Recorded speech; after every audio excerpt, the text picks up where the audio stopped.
नमस्कार विद्यार्थी मित्रांनो, लेट्स कॉन्कर मॅथ्स या यूट्यूब चॅनलवरती तुमचे मनापासून स्वागत. आज आपण इयत्ता 10वी विषय गणित भाग 1 यातलं दुसरं प्रकरण वर्गसमीकरणे यातील आपण सराव संच 2.6 घेणार आहोत. आता 2.6 मध्ये शाब्दिक उदाहरणं आहेत. शाब्दिक उदाहरणांवरून आपल्याला वर्गसमीकरण तयार करायचं आहे आणि मग ते वर्गसमीकरण सोडवायचं आहे. बघूया आता पहिलं उदाहरण काय. प्रगतीच्या 2 वर्षापूर्वीच्या आणि 3 वर्षानंतरच्या वयांचा गुणाकार 84 आहे, तर तिचे आजचे वय काढा. आता प्रगतीचं आपल्याला आजचं वय विचारलेलं आहे, ते आपण मानायचं आहे. मग प्रगतीचे आजचे वय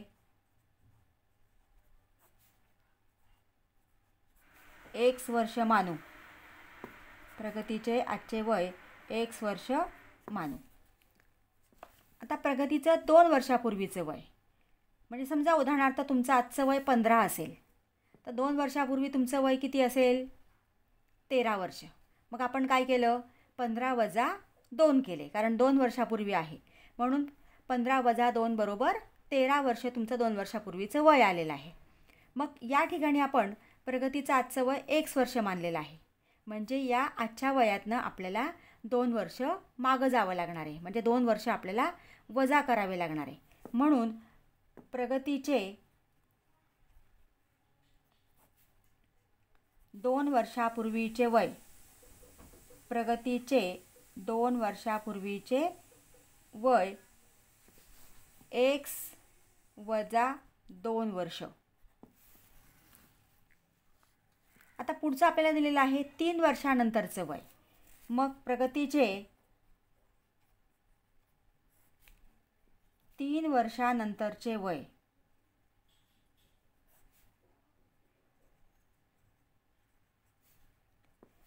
विद्यार्थी मित्रांनो, समजा तुमचं आजचं वय 15 आहे, 3 वर्षानंतर तुमचं वय किती होईल? 18 वर्ष होईल. म्हणजे आपण काय केलं? 15 मध्ये 3 मिळवले, 15 अधिक 3 18. तसं प्रगतीचं आजचं वय x वर्ष आहे, मग प्रगतीचं 3 वर्षानंतर वय किती होईल? तर x अधिक 3 वर्ष. विद्यार्थी मित्रांनो, पूर्वीचं वय आपल्याला विचारलेलं असेल तर तेवढे वर्ष 2 वर्षापूर्वीच असेल तर आपण इथे 2 वजा केले, 3 वर्षापूर्वी असेल तर आपण 3 वजा करायचं आहे, आणि नंतरचं असेल तर ते संख्या त्या आधीच्या वयामध्ये मिळवायची आहे, एवढं लक्षात ठेवा. मग आता या ठिकाणी आपल्याला समीकरण तयार करायचं आहे.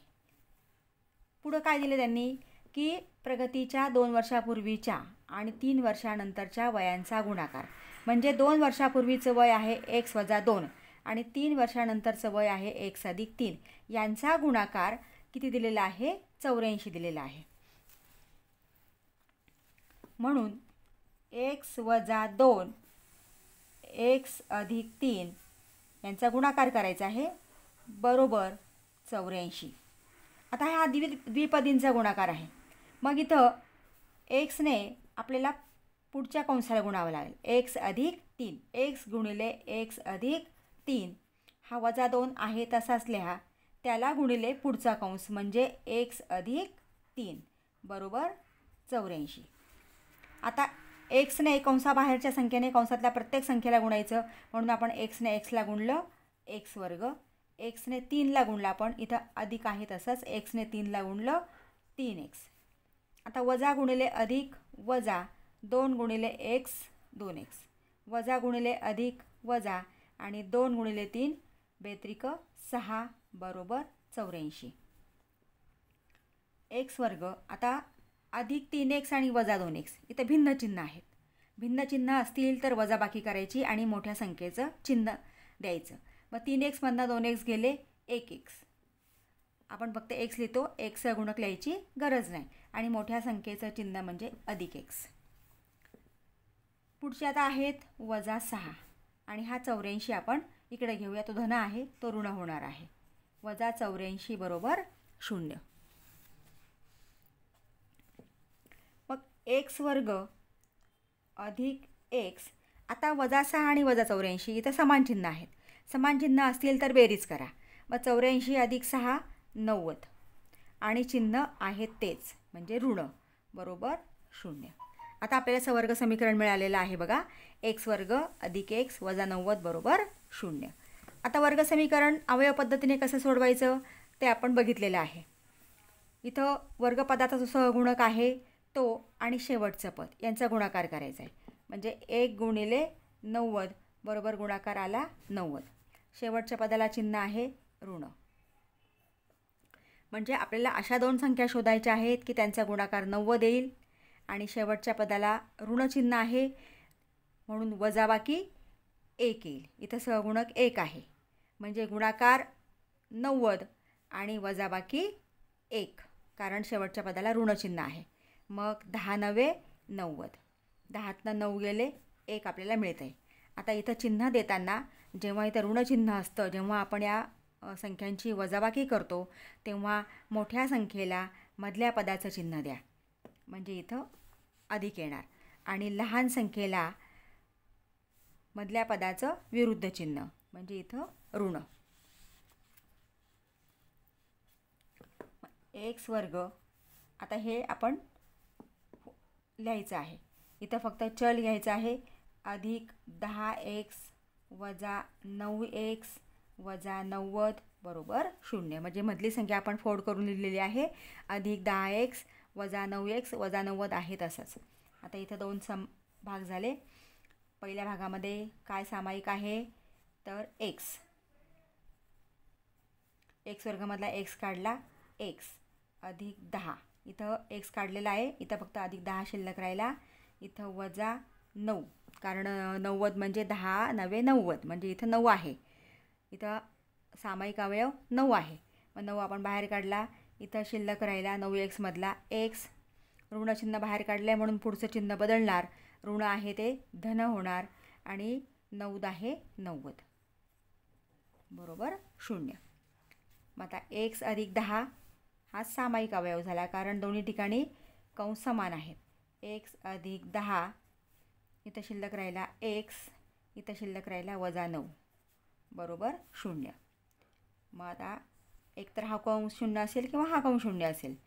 x अधिक 10 बरोबर 0 किंवा x वजा 9 बरोबर 0. मग x बरोबर हा अधिक 10 इकडे त्यांना वजा होणार मग 0 वजा 10 बरोबर वजा 10 किंवा x बरोबर हा 9 इकडे त्यांना धन होणार म्हणजे 0 अधिक 9 बरोबर 9. आता आपल्याला इथे दोन किमती मिळालेल्या आहेत. x बरोबर वजा 10 किंवा x बरोबर 9. हे वयाचं गणित आहे परंतु वय कधीही ऋण नसतं म्हणजे ही संख्या आपल्याला घेता येणार नाही. परंतु वय ऋण नसते म्हणून आपल्याला फक्त संख्या घ्यायची आहे x बरोबर 9. आता आपल्याला xची किंमत मिळालेली आहे. x काय मानलं होतं आपण तर प्रगतीचे आजचे वय आणि तोच प्रश्न आपल्याला विचारलेला आहे की प्रगतीचे आजचे वय काढा. मग प्रगतीचे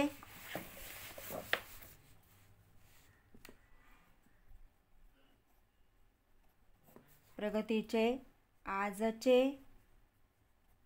वय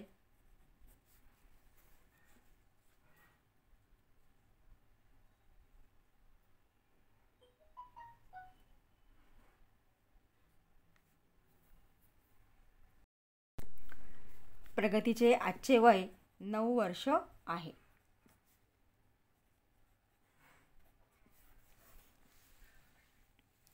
पुढचं उदाहरण घेऊया. 2 क्रमागत समनैसर्गिक संख्यांच्या वर्गांची बेरीज 244 आहे तर त्या संख्या शोधा. आता इथं आपल्याला क्रमागत समनैसर्गिक संख्यांचा प्रश्न दिलेला आहे. मग पहिली नैसर्गिक संख्या आपण x मानू. पहिली समचा प्रश्न आहे म्हणून पहिली सम नैसर्गिक संख्या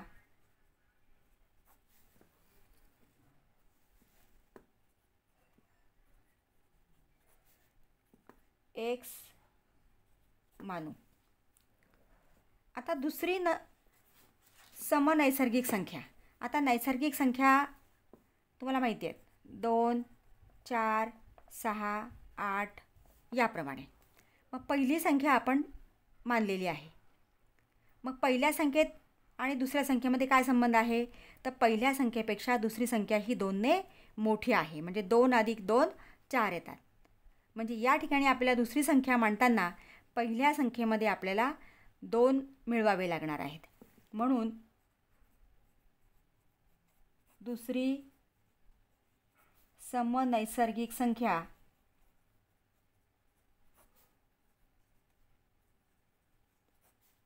x अधिक 2. दुसरी समनैसर्गिक संख्या x अधिक 2 आहे. आता पुढं काय दिलेलं आहे की त्यांच्या वर्गांची बेरीज. म्हणजे आता पहिली संख्या आहे तिचा वर्ग आपण घेतला x वर्ग अधिक दुसरी समसंख्या आपण घेतलेली आहे x अधिक 2 म्हणजे x अधिक 2चा वर्ग आणि यांची बेरीज किती आहे? 244 आहे. आता या ठिकाणी x अधिक 2 कंसाचा वर्ग हे आपल्याला a अधिक b कंसाचा वर्ग या सूत्रानुसार सोडवावं लागणार आहे. मग a अधिक b कंसाचा वर्ग हे सूत्र 9वीला 8वीला आपण घेतलेलं आहे. काय सूत्र आहे? तर a वर्ग अधिक 2ab अधिक b वर्ग म्हणजे पहिल्या पदाचा वर्ग अधिक 2 गुणिले पहिले पद गुणिले दुसरे पद अधिक दुसऱ्या पदाचा वर्ग. आता या सूत्राप्रमाणे आपल्याला हे सोडवायचं आहे. मग x वर्ग अधिक आपण x हा a मानला आणि 2 b मानला तर या सूत्रानुसार हा x वर्ग अधिक इथे 2ab आहे म्हणजे 2 गुणिले x गुणिले 2 म्हणजे बेदुणे 4x अधिक 2चा वर्ग 4 बरोबर 244. आता x वर्ग आणि x वर्ग 2x वर्ग अधिक 4x अधिक 4 हा 244 इकडे त्यांना वजा होणार आहे कारण तो धन आहे. 244 बरोबर 0. मग 2x वर्ग अधिक 4x आता अधिक 4 आणि वजा 244 इथं भिन्न चिन्ह आहेत म्हणजे वजाबाकी होणार.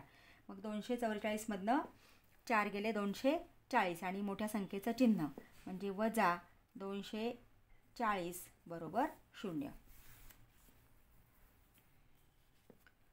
आता इथं 2ने प्रत्येकाला भाग जातोय. 2ने भाग दिला तर आपण ह्या सगळ्या संख्या कमी होणार आहेत. म्हणून समीकरणास किंवा वर्ग समीकरणास 2ने भागून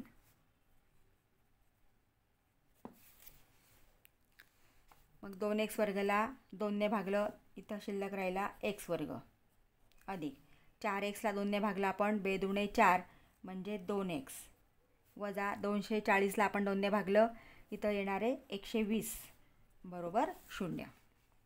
आता हे वर्ग समीकरण आपल्याला मिळालेलं आहे x वर्ग अधिक 2x वजा 120 बरोबर 0. आता इथं वर्ग समीकरण अवयव पद्धतीने सोडवायचं आहे. अवयव पद्धतीने सोडवताना वर्गा पदाचा सहगुणक आणि शेवटचं पद यांचा गुणाकार करतो आपण. मग 1 गुणिले 120 बरोबर 120 शेवटच्या पदाला चिन्ह आहे ऋण. अशा 2 संख्या आपल्याला शोधायच्या आहेत की गुणाकार 120 येईल. इथं शेवटच्या पदाला वजा चिन्ह आहे म्हणून वजाबाकी 2 येईल. मग काय येतील? 12 120 गुणाकार 120ला 12मधनं 10 गेले 2 उरले. आता या दोघांना चिन्ह द्यायचं आहे. जर आपण या दोघांची वजाबाकी केली असेल तर मोठ्या संख्येला मधल्या पदाचं चिन्ह म्हणजे इथं येणार धन आणि त्याचं विरुद्ध चिन्ह लहान पदाला किंवा लहान संख्येला. मग आता आपल्याला पुढची स्टेप लिहायची आहे. x वर्ग अधिक 12x वजा 10x वजा 120 बरोबर 0. आता इथं 2 भाग केले आपण या समीकरणाचे. दोघांमध्ये इथं x सामायिक आहे म्हणून इथं आपण x कॉमन काढला. आता इथं x वर्गमधला x काढला म्हणजे इथं x शिल्लक राहिला अधिक 12x x काढला आहे म्हणजे इथं 12 शिल्लक राहिला. वजा 10. 10 का काढला तर 120 मध्ये 10 आहे. 12 गुणिले 10 बरोबर 120. म्हणजे 10x x काढला, इथं 1 शिल्लक राहिला. इथं बाहेर वजा चिन्ह लिहिलं आहे म्हणजे पुढचं चिन्ह हे बदलणार. हे ऋण आहे हे धन होणार. आणि 12 आणि 10 हे 120 म्हणजे इथं 12 बरोबर 0. म्हणजे आता 1 + 12 1 + 12 हे सामायिक कंस आहेत. मग 1 + 12 आपण बाहेर काढूया. आता हा बाहेर काढल्यानंतर ते शिल्लक राहिला x.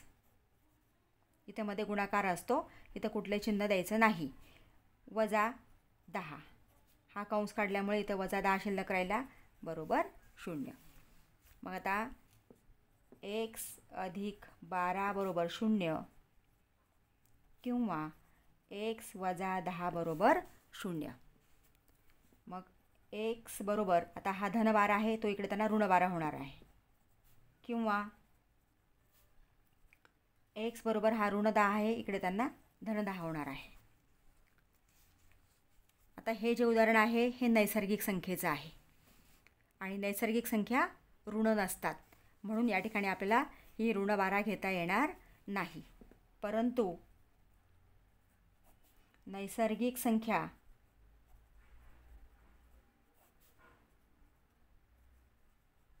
ऋण नसते.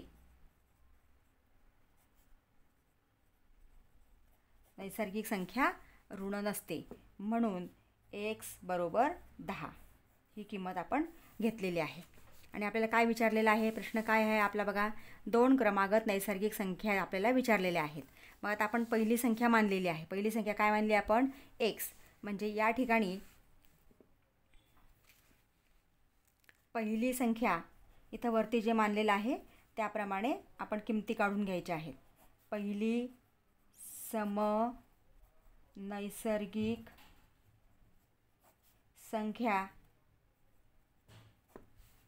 x बरोबर 10. दुसरी सम नैसर्गिक संख्या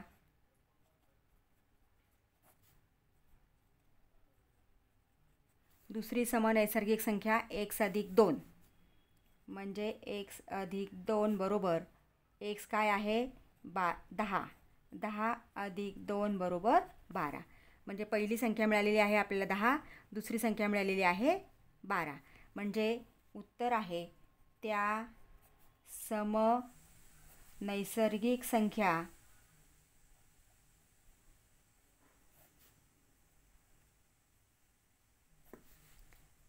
दहा व 12 आहेत. तिसरं उदाहरण घेऊया.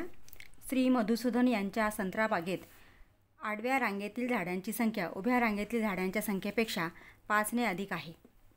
जर संत्रा बागेत एकूण 150 झाडे असतील तर आडव्या तसेच उभ्या रांगेतील झाडांची संख्या किती? खालील प्रवाह आकृतीच्या आधारे उदाहरण सोडवा. आता या उदाहरणामध्ये आपल्याला एक प्रवाह आकृती दिलेली आहे. म्हणजे कोणत्या क्रमाने आपल्याला कृती करायची आहे ते दिलेलं आहे. समजा उभ्या रांगेतील झाडे x, आडव्या रांगेतील झाडे आपल्याला काढायची आहेत. एकूण झाडे नंतर वर्गसमीकरण तयार करा. xची किंमत काढा. उभ्या रांगेतील झाडे किती आणि आडव्या रांगेतील झाडे किती, याप्रमाणे आपल्याला एक एक कृती करायची आहे. आता पहिल्यांदा या ठिकाणी आडव्या रांगेतील झाडांची संख्या उभ्या रांगेतील झाडांच्या संख्येपेक्षा 5 ने अधिक आहे. म्हणजे इथं आपल्याला दिलेलं आहे उभ्या रांगेतील झाडे x मानू. उभ्या रांगेतील झाडे x मानू. नंतर आडव्या रांगेतील झाडे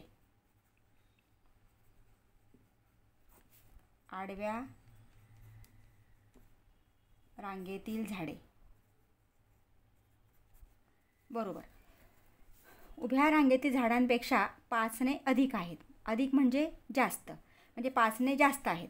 मग उभ्या रांगेतील x आणि अधिक जास्त म्हणजे अधिक 5. असे शब्द असले की त्या ठिकाणी बेरीज करायची असते. तर x अधिक 5 म्हणजे आडव्या रांगेतील झाडे आहेत x अधिक 5. मग आता या ठिकाणी एकूण झाडे म्हणजे बघा आता काय इथं आपल्याला कोणती क्रिया करावी लागेल, कारण शाब्दिक उदाहरणांमध्ये त्या उदाहरणाचं त्यात दिलेल्या माहितीचं आपल्याला गणिती रूपांतर करावं लागतं आणि ते करत असताना कोणती क्रिया नेमकी आपल्याला करायची आहे हे लक्षात येणं फार महत्त्वाचं असतं. म्हणून या ठिकाणी आता समजा उभ्या रांगेमध्ये 4 झाडे आहेत. हे झाडे आहेत असं गृहीत धरा. हे 4 झाडे आहेत उभ्या रांगेमध्ये आणि अशा 3 रांगा आहेत.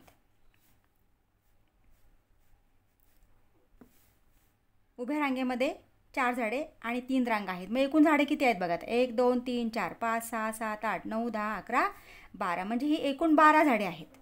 मग या ठिकाणी आपण काय केलं की उभ्या रांगेमध्ये 4 झाडं आहेत आणि आडव्या रांगा 3 आहेत. म्हणजे यांचा काय केला आहे आपण या ठिकाणी 12 काय येईल गुणाकार येतो. 4 त्रिक 12. म्हणजे अशा पद्धतीने जर आडव्या रांगा आणि उभ्या रांगा असा कुठलंही उदाहरण असेल, मग विद्यार्थ्यांचं असेल, आता इथं झाडांचं आहे किंवा अजून कुठलं असेल तर त्या ठिकाणी गुणाकार करा. मग आता या ठिकाणी x गुणिले x अधिक 5 हा इथं गुणाकार होणार आहे. बरोबर एकूण किती झाडे आहेत तर 150. मग आता हा कंसाबाहेर x आहे. या xने कंसातल्या प्रत्येक संख्येला गुणायचं आहे. मग xने xला गुणलं x वर्ग, xने 5ला गुणलं अधिक 5x बरोबर 150.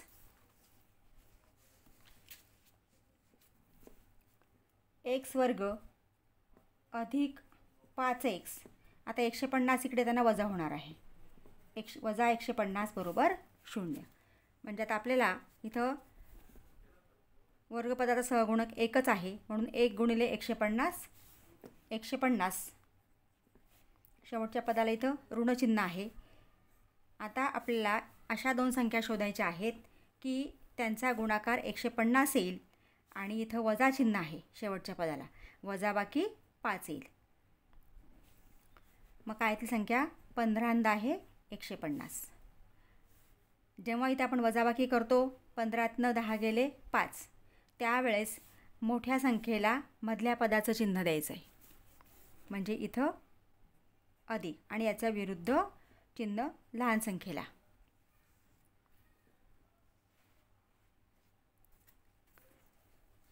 मग त्या पुढची स्टेप आपल्याला लिहायचे x वर्ग अधिक 15x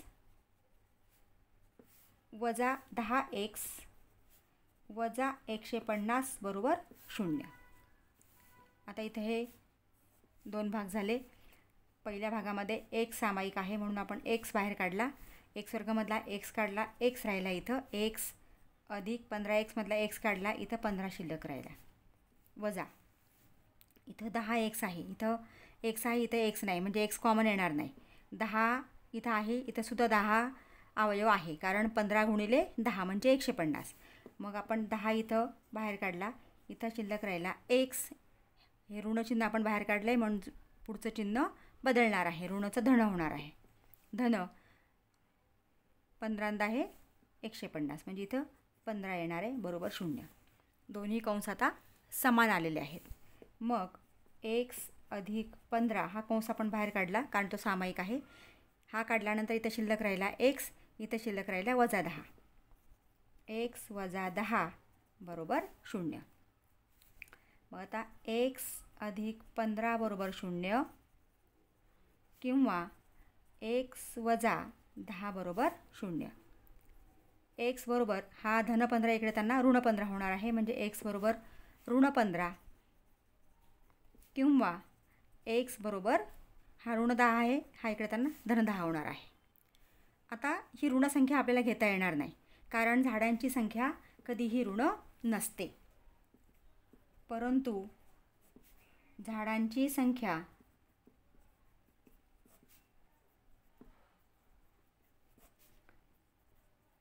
ऋण नसते म्हणून आपण किंमत घेतलेली आहे x बरोबर 10 कारण ही आपल्याला घेता येणार नाही. मग x बरोबर 10. आता xची किंमत आपल्याला मिळालेली आहे. आपण x काय मानलेलं आहे? तर उभ्या रांगेतील झाडांची संख्या. मग उभ्या रांगेतील झाडांची संख्या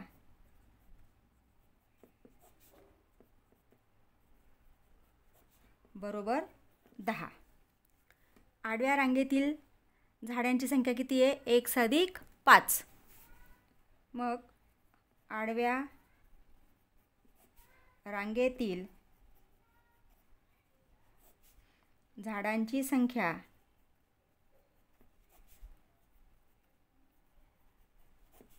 बरोबर 1 अधिक 5 बरोबर 10 अधिक 5 बरोबर 15. म्हणजे उभ्या रांगेतील झाडे 10 आणि आडव्या रांगेतील झाडे 15 आहेत. मग आता या ठिकाणी आपल्याला कृती दिलेली आहे. ती कृती आपल्याला लिहायची आहे. या उदाहरणावरनं कृती लिहायची आहे. आता इथं बघा, समजा उभ्या रांगेतील झाडे आपण काय मानली आहेत? x. आडव्या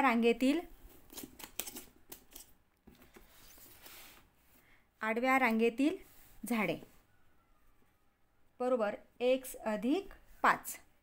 एकूण झाडे आपण काय केलं? एकूण झाडे म्हणजे x गुणिले 1 अधिक 5. मग वर्ग समीकरण तयार केलं. x वर्ग अधिक 5x वजा 150 बरोबर 0. नंतर आपण xची किंमत काढली. xची किंमत आपल्याला किती मिळालेली आहे? 10. मग उभ्या रांगेतील झाडे बरोबर 10 आणि आडव्या रांगेतील झाडे बरोबर 15. म्हणजे अशा पद्धतीने उदाहरण सोडवल्यानंतर ही कृती सोडवायची आहे. आता पुढचं उदाहरण घेऊया. चौथं उदाहरण. विवेक हा किशोरपेक्षा 5 वर्षांनी मोठा असून त्याच्या वयांच्या गुणाकार व्यस्तांची बेरीज 1/6 आहे. तर त्यांची आजची वये काढा. म्हणजे आता आपल्याला किशोरच्या वयापेक्षा विवेक हा 5 वर्षांनी मोठा आहे. म्हणजे किशोरचं वय आपल्याला मानावं लागणार आहे. मग किशोरचे आजचे वय x वर्ष मानू. किशोरचे आजचे वय x वर्ष मानू. म्हणून विवेकचे आजचे वय. आता विवेकचं आजचं वय किती येईल? तर किशोरपेक्षा तो 5 वर्षांनी मोठा आहे. मोठा म्हणजे 5 आपल्याला मिळवावे लागतील. x अधिक 5. x अधिक 5 वर्ष. आता पुढं आपल्याला दिलेलं आहे की त्यांच्या वयांच्या गुणाकार व्यस्तांची बेरीज. म्हणजे आपल्याला या दोघांचा गुणाकार व्यस्त या ठिकाणी घ्यावा लागणार आहे. मग किशोरच्या वयाचे गुणाकार व्यस्त.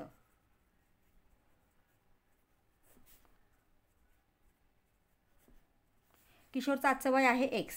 मग त्याची आजच्या वयाची गुणाकार व्यस्त म्हणजे 1/x. आता विवेकच्या वयाचे गुणाकार व्यस्त.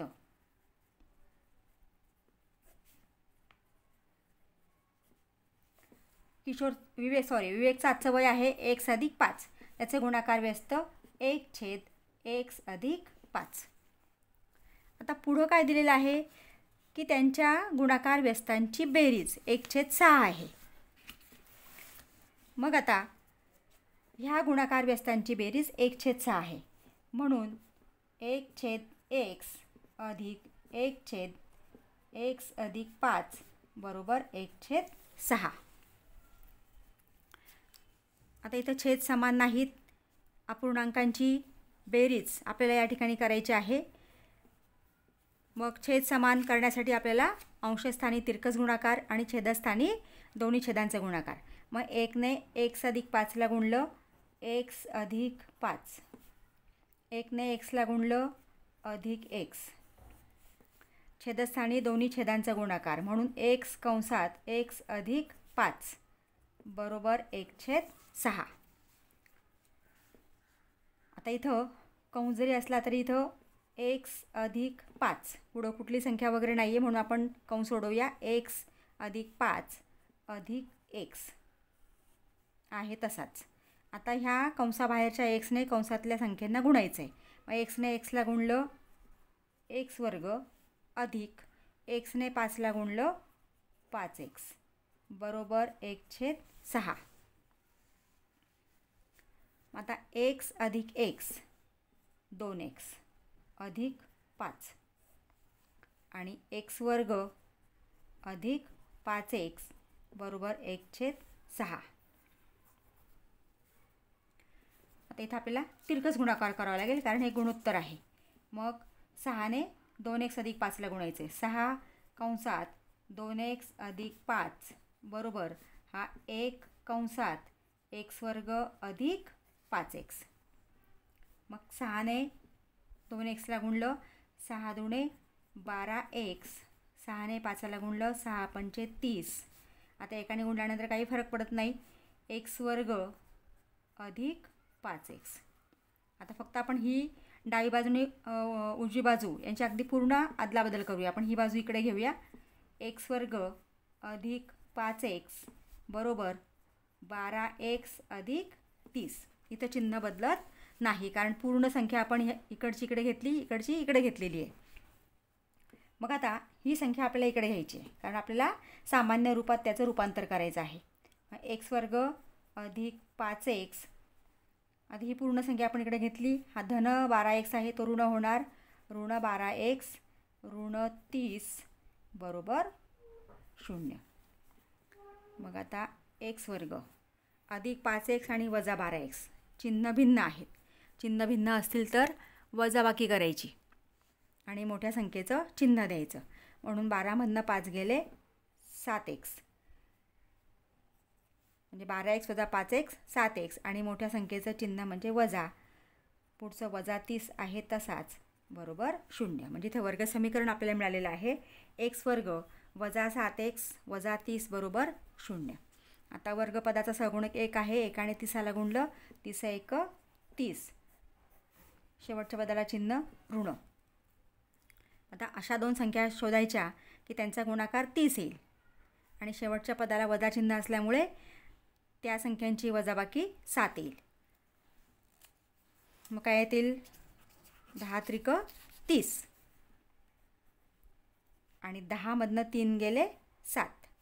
मग मोठ्या संख्येला मधल्या पदाचं चिन्ह म्हणजे इथं ऋण येणार आणि याचं विरुद्ध चिन्ह लहान संख्येला. इथं ऋण आहे म्हणजे इथं धन येणार. आता पुढची स्टेप लिहूया. x वर्ग वजा 10x अधिक 3x वजा 30 बरोबर 0. हे दोन भाग केले आपण. पहिल्या भागामध्ये 1 सामायिक आहे म्हणून x वजा 10. आता इथं अधिक 3 सामायिक आहे मग कंसात राहिला x वजा 10 त्रिक 30 म्हणजे 30 म्हणजे 3 गुणले 10 त्याचा 3 काढला म्हणजे इथं 10 येणार बरोबर 0. आता हे दोन्ही कंस समान आहे. x वजा 10 x वजा 10. मग x वजा 10 आपण बाहेर काढला. इथला शिल्लक राहिला x इथं शिल्लक राहिला अधिक 3. मग x अधिक 3 बरोबर 0.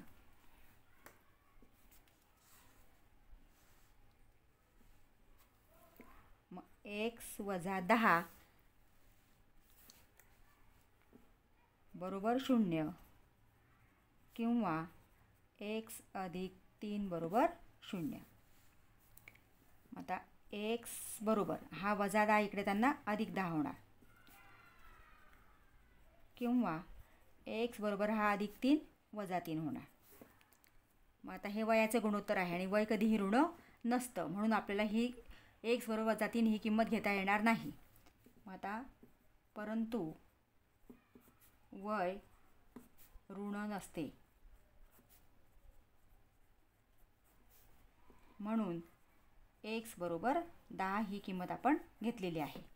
आता x काय मानलं आहे आपण, तर किशोरचे आजचे वय x म्हणजे किती आलं, x बरोबर 10 म्हणजे किशोरचे आजचे वय 10 वर्ष आणि विवेकचे आजचे वय किती आहे, x अधिक 5. आता आपण एक्सची किंमत त्याच्यामध्ये ठेवलं तर एक्सची किंमत 10 आहे म्हणजे 10 अधिक 5 15 वर्ष. आपल्याला दोघांच्या वयाची दोघांची वय विचारलेली आहेत, तर त्यांची आजची वये काढा. म्हणून किशोरचे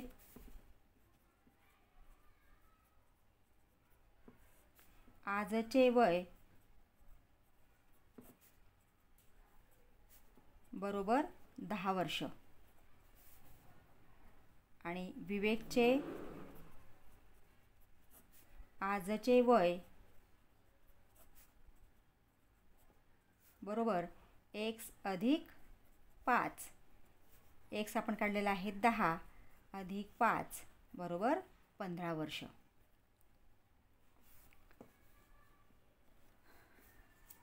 पुढचं उदाहरण घेऊया.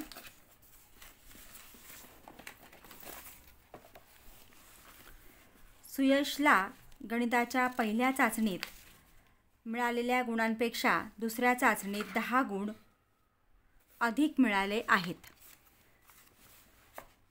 दुसऱ्या चाचणीतील गुणांची 5 पट ही पहिल्या चाचणीतील गुणांच्या वर्गाइतकी आहे. तर त्यांचे पहिल्या चाचणीतील गुण किती? आता सुयशला पहिल्या चाचणीत मिळालेल्या गुणांपेक्षा दुसऱ्या चाचणीत 10 गुण जास्त मिळालेले आहेत. म्हणजे इथं आपल्याला पहिल्या चाचणीचे गुण मानावे लागतील, कारण पहिल्यापेक्षा दुसऱ्या चाचणीत 10 गुण जास्त मिळाले. म्हणून 5वं उदाहरण. सुयशला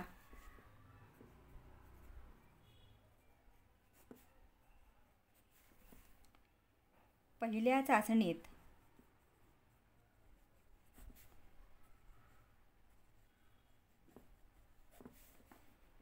x गुण मिळाले असे मानू.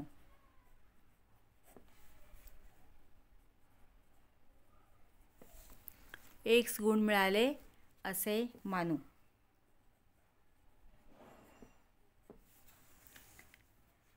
दुसऱ्या चाचणीतील गुण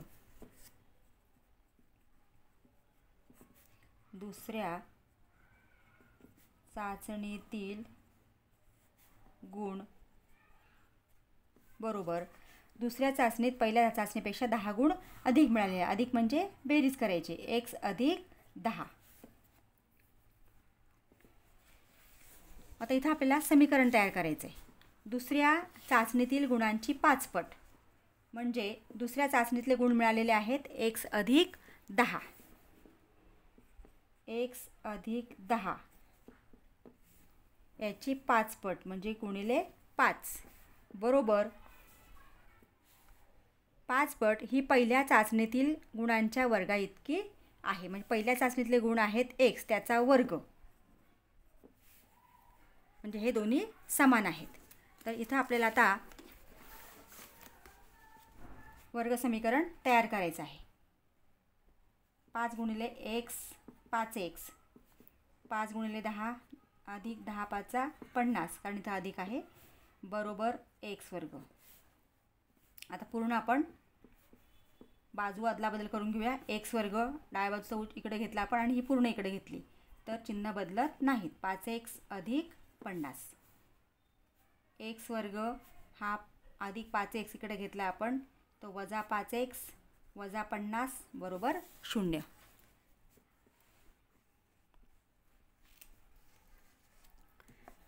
आता इथं 1 आहे सगुणक म्हणून 50 1 50 वजा 50चे आपल्याला अवयव पाडायचे आहेत.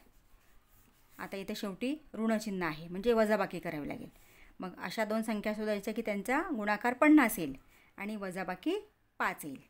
म्हणजे 10 5 50, 10तनं 5 गेले 5. आता चिन्ह मोठ्या संख्येला मधल्या पदाचं म्हणजे इथं ऋण येणार आणि याचा विरुद्ध लहान संख्येला म्हणजे धन येणार. मग वजा 10 आणि अधिक 5 आले. तर x वर्ग वजा 10x अधिक 5x वजा 50 बरोबर 0. फक्त 5x हे आपण फोड करून लिहितो, वजा 50 आहे तसाच असतो. आता इथं हे दोन भाग.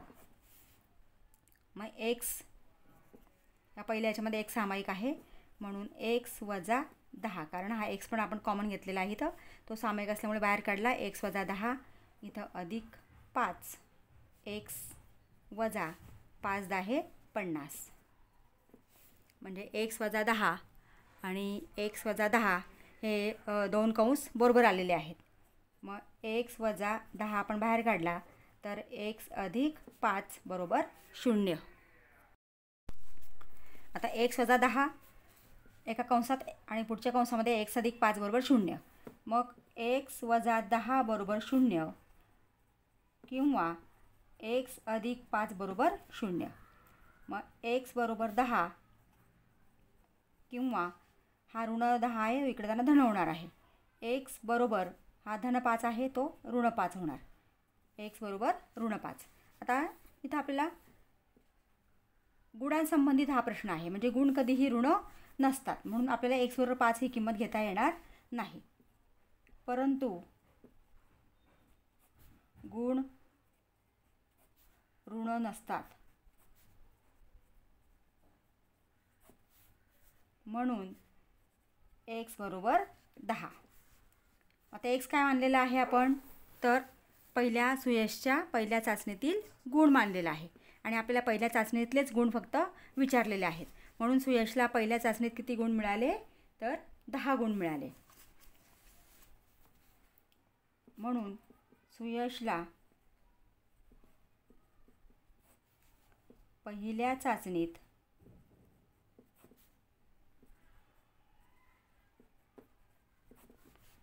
10 गुण मिळाले.